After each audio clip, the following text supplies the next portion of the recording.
Om Swastiastu, Namastu, Namasidam. Salam sejahtera, salam. Assalamualaikum warahmatullahi wabarakatuh. Hari ini adalah hari yang luar biasa, spesial. Karena saya ditatangin saudara-saudara saya. Kalau kita bicara orang yang mantan dapat kuliah dulu di Kerobokan, itu kita sebut saudara. Karena kita hidup bersama-sama di dalam satu tempat, di dalam satu pekarangan rumah berhari-hari, berbulan-bulan. Itulah membuat kita menjadi seperti saudara. Nah, ini ada salah satu mantan kepala blok di LP Kerobokan.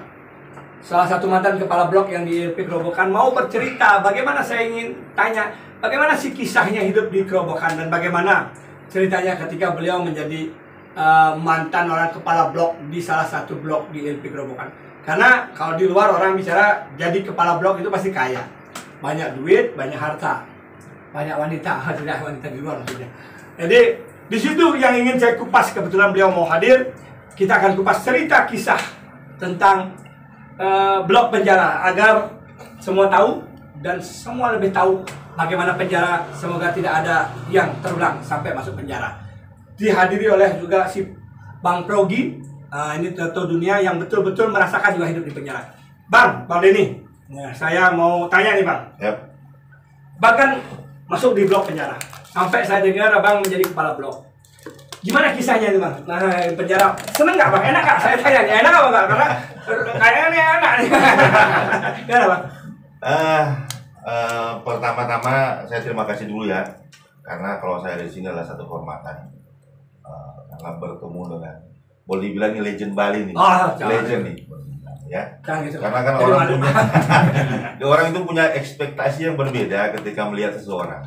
Sama ketika saya dulu ketemu sama beliau pertama di Kerobokan, ya, pandangan orang apalagi waktu dengar, wah, Ismail mau datang ini pasti ada game-game nih, pasti ada sesuatu, pasti ada ribut-ribut, pasti ada ribut. Tapi seiring waktu berjalan itu tidak terjadi. Dan ketika beliau duluan kabur sebenarnya dari aku.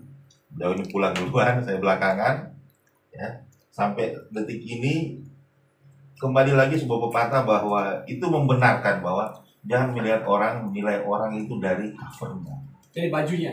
Jangan pernah. Nah, hari ini juga saya melihat suatu hal yang luar biasa. Karena kebetulan pas saya datang, Pak Jero sebagai ketua Garis Bali hari ini memberikan santunan duka, dan itu luar biasa. Saya pikir masyarakat Bali, teman-teman Bali juga harus support, karena ini positif, di mana keadaan seperti ini ada COVID segala macam ya. Kita tahu bahwa perekonomian tidak banyak, tetapi meringankan beban. Dan itu sesuatu yang luar biasa dalam keadaan seperti ini.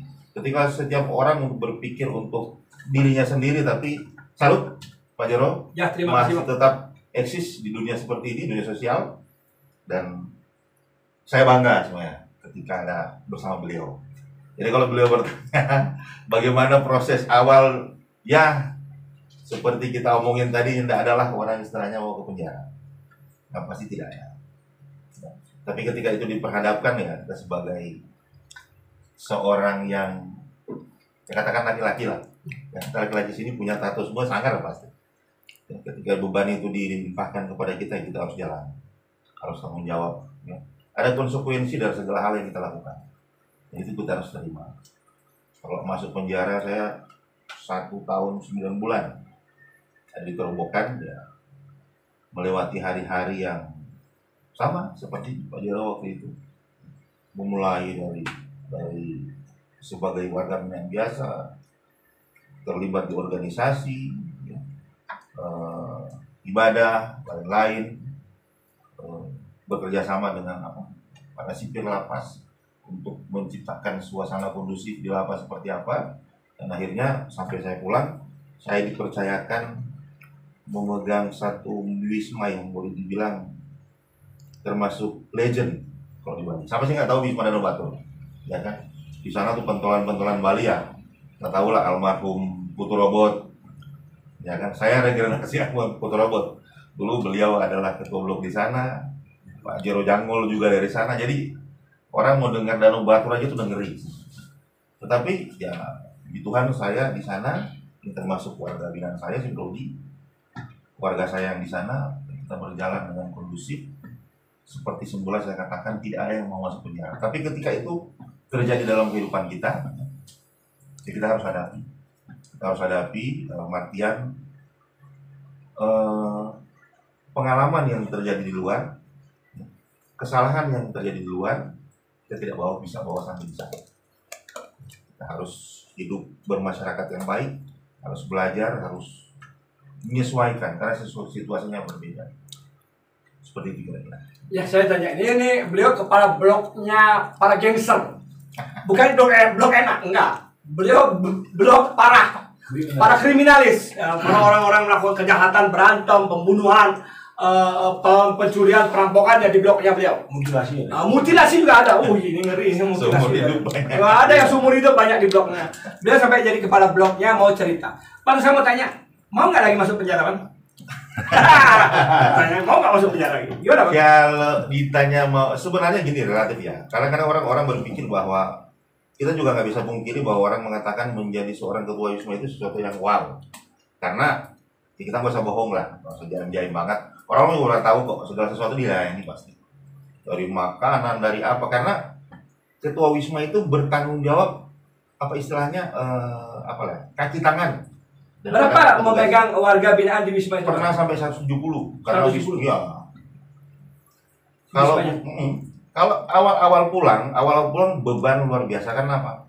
Karena yang awalnya dari sekian banyak itu yang dulunya adalah macan, saya seekor kucing membaur dengan macan, ya kan? Seekor kucing yang coba menyesuaikan diri dengan harimau, yang harimaunya jadi kucing. Padahal, Bang, kasusnya kriminalnya apa nih, Bang? Aku kantor. Oh, kantor ya. Oke, saya nggak mau umpan. Kriminalnya berbeda, tapi dia bisa menundukkan macan. Nah, ini yang menarik. Karena pembunuh ini mutilasi. Ayam. Bang Progi, gimana terus Bang Yai? Nah, jadi ya itulah, waktu pertama saya keluar dari penjara, ada rasa beban yang luar biasa. Karena apa? Karena sekian lama, sekian hari, sekian bulan, sekian tahun, ada orang yang menganggap saya figur sebagai orang tua. Dan ketika itu saya harus meninggalkan mereka, ya, ada pemikiran bahwa aduh, kasihan juga. Mereka juga bertanya gimana kalau abang pulang nanti ada A, B, C, dan D. Aku bilang enggak. Intinya cuma satu, bumi dipijak lagi dijunjung. Kalau di Wisma ini, aturan Wisma ini seperti apa, jalannya simpel. Kalau kau datang sehat, kalau kau jalan dengan sehat, kau pulang pasti sehat.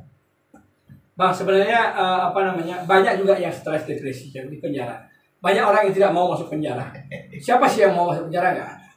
Dan penjara itu kalau dibilang orang enak itu salah. Karena ada beberapa orang yang pecandu pasti bilangnya enak, padahal itu tidak enak. Buktinya sekarang apa yang terjadi, banyak sekali orang yang sudah dikirim di layar ke NK. NK itu apa? Nusa Kambangan. Jadi jangan macam-macam bermain yang salah kepada proses hukum kan. Harapan kita tidak ada lagi yang melanggar hukum. Ini Mr. Progi dulu dapat di blognya Abang. Gimana kesannya sama ketua blognya ini? Berbeda agama loh. Beliau Progi ini agamanya berbeda, agama Hindu, beliau agama berbeda. Bagaimana kesannya dengan dipimpin seorang agama yang berbeda ini? Saya bukannya mengkritik agama ya, bukan. Pertama-tama saya ucapin terima kasih sama Bang Dani. Selama saya di sana, saya diberikan sebuah fasilitas tempat. Mendapat fasilitas tempat. Sangat. Pak Rosa harusnya bayar ya? Bayar. Saya dikasih fasilitas itu dengan sangat terbuka, tanpa ada bayar sedikit pun. Terima kasih Bang. Tapi saya dengar Bang Daninya tato bayar. Tapi kalau masalah tato, saya sudah kasih gratis, tapi mau bayar. Biar ada bekal ya? Dia mau bayar, tapi luar biasa. Mungkin ya saya sangat berterima kasih sama Bang Dani, sama Pak Jero juga. Pokoknya saya sangat berterima kasih banyak. Oke. Saya selama ini sangat. Apakah Bang Progi mau masuk penjara lagi? Tidak mau lagi. Tidak mau. Kapok. Seumur hidup saya nggak mau. Apa lagi. pesannya buat anak-anak, buat generasi di situ? Lihat saya di situ. Generasi nantinya kalau bisa jangan sampai masuk ke dalam. Karena pendalam itu tidak enak. Dalam penjara tidak ada yang enak. Saya mohon kepada generasi muda, Jangan sampai ikut masuk penjara. jangan sampai masuk ke dalam penjara. Dan di situ masih berlaku hukum rimba. Kadang-kadang Ya. ada juga hukum rimba. Ketika engkau berpuasa, engkau akan jadi macan ya. Ketika engkau punya kelebihan, kehebatan, kau akan menjadi singa dan menjadi raja di sana. Tapi ketika engkau tidak mempunyai apa-apa dan kau tidak bisa apa-apa, kau hanya akan menjadi budaknya di sana. Ya, Itu yang terjadi di dalam penjara. Jadi tolong generasi saya, generasi muda, pikirkan sebelum melakukan kejahatan. Bila perlu jangan pernah berani bersentuhan dengan kejahatan, karena kejahatan akan membuat kesengsaraan buat kita dan keluarga kita. Saran dari ketua blok, ketua blok Wisma nih. Saya rakyat gimana? Saran ketua blok Wisma nih. Banyak nggak yang mutilasi, ada mengeluh, menangis, dia depresi, gimana bang? Yang kejahatan itu, pencuri itu gimana bang lihat di situ? Kalau rata-rata sih, kalau rata-rata aku lihat dari sekian warga ya, rata-rata itu kan ada yang pembunuhan, ada yang macam-macam lah. Kalau dari tampang sih, mungkin kalau saya dengan Pak Jero udah gede, mungkin ada yang 3 kali 4 kali lebih gede, gitu. Tetapi ada suatu ketika orang-orang juga kan saya melihat bahwa mereka meneteskan air mata. Itu menandakan bahwa penjara itu sesuatu yang bukan yang menyenangkan. Mungkin orang punya ekspektasi, oh orang di sana enak di penjara, ya kata orang. Tetapi kita tidak akan pernah masuk ke ranah orang, ke ranah hatinya untuk tahu. Karena ada satu ketika memang ketika siang orang bergaul di mana yang dibicarakan itu sama. Tapi ketika mereka balik blok, ketika malam, sebagai masih manusia ya, Pak Jero, masih ada rasa kangen dari keluarga. Ingat istri, ingat orang tua, ingat anak, mau bayar sekolah, masalah. Dan saya mau melihat bahwa ketika itu terjadi, banyak juga yang meneteskan air mata. Jadi intinya jangan pernah melakukan kejahatan. Karena kejahatan itu akan membuat kesengsaraan kita. Jadi, saya juga mantan. Dan saya juga merasakan, saya 3 bulan sih di Kerobokan. Tetapi sangat berguna dan sangat bermakna. Karena saya ketemu penjahat-penjahat yang luar biasa. Menjadi tobat. Nah, itu juga satu pesan buat teman-teman semua bahwa penjara itu bukan akhir dari segalanya. Ya. Tapi jangan mencari penjara. Ya, bukan akhir dari segalanya. Dalam artian seperti ini. Semangat. Contoh beliau, ya. Ketika keluar penjara juga masih bisa berguna bagi masyarakat Bali. Dan itu saya lihat tadi sangat luar biasa. Saya jempol. Terima kasih. Intinya begini. Ketika banyak orang penjara dikucilkan, dihinakan, malah tidak dianggap. Nah, saya membuktikan diri ketika saya di penjara dan orang mantan penjara, apa yang terjadi? Saya malah banyak dicari orang, diajak untuk bersaudara. Kenapa? Karena saya selalu membawa perubahan. Ketika dalam penjara, keluar dari penjara, saya harus membuat perubahan yang jauh lebih baik. Saya harus merubah diri saya menjadi orang berguna untuk umat manusia, untuk saudara-saudara saya. Saya buktikan pengalaman penjara adalah merubah saya berguna di kehidupan nyata. Itulah yang membuat orang menjadi membela saya dan peduli sama saya. Beliau ini adalah salah satu legend-legend yang akan ikut berjuang, berbuat kebaikan di alam semesta. Buat Tuhan yang Maha Kuasa, buat Tuhan kita semua. Rahayu itu aja bang ya. Ada pesan, bagaimana kalau peredaran narkoba, bang tahu nggak? Kalau narkoba saya juga nggak mau bohong-bohong, nggak mau jahil-jahil. Penjara Kerobokan itu kan tinggal dekat aja. Orang mau lempar kan gampang aja. Ya. Narkoba ada ya bang? Kalau bilang narkoba nggak ada, ya kebetulan kemarin baru ditangkap Pak. Oh. Iya. Banyak yang narkoba ya? Iya, tapi saya sih sarankan ya, saya sarankan. Dengar saran-saran kemana? Kan ya, kenapa sih yang diincar selalu PBB? Sekali-sekali tes urin pejabat. Oh. Keren.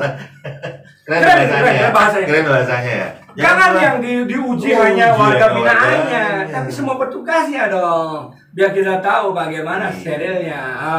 Itu. Betul. Jadi harapannya tidak ada lagi bang ya. Harapannya tidak ada lagi karena permainan di situ sangat ngeri bang ya. Ngeri ya. Petugas banyak yang kita ada beberapa petugas yang akhirnya tertangkap juga karena membackingi dan ya kita juga kan ini logikanya Pak. Saya ingin bunuh diri rasanya. Logikanya ya 40 lah katakanlah petugas jaga banding 1.600 1.700. Oh iya.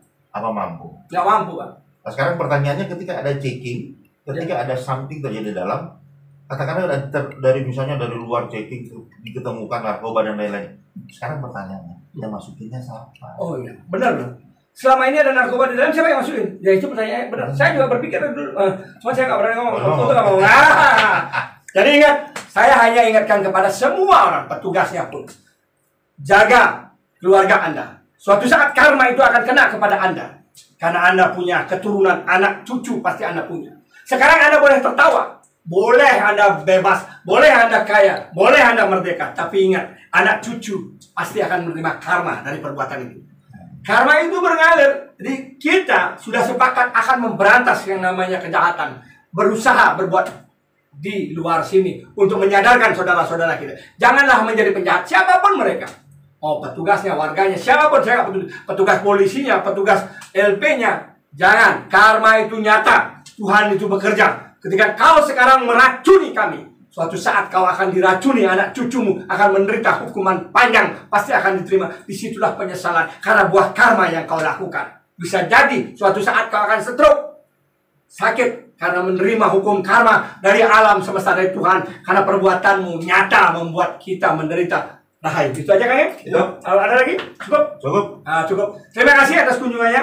Inilah kunjungan mantan kepala Wisma yang berkunjung, rasa bersaudara kepada saya untuk tetap berjuang agar jangan sampai banyak saudara kita yang masuk penjara. Apapun agamamu, tidak masalah bagi kami. Kami adalah bersaudara demi tanah Bali, tanah NKRI. Merdeka Swaha. Terima kasih.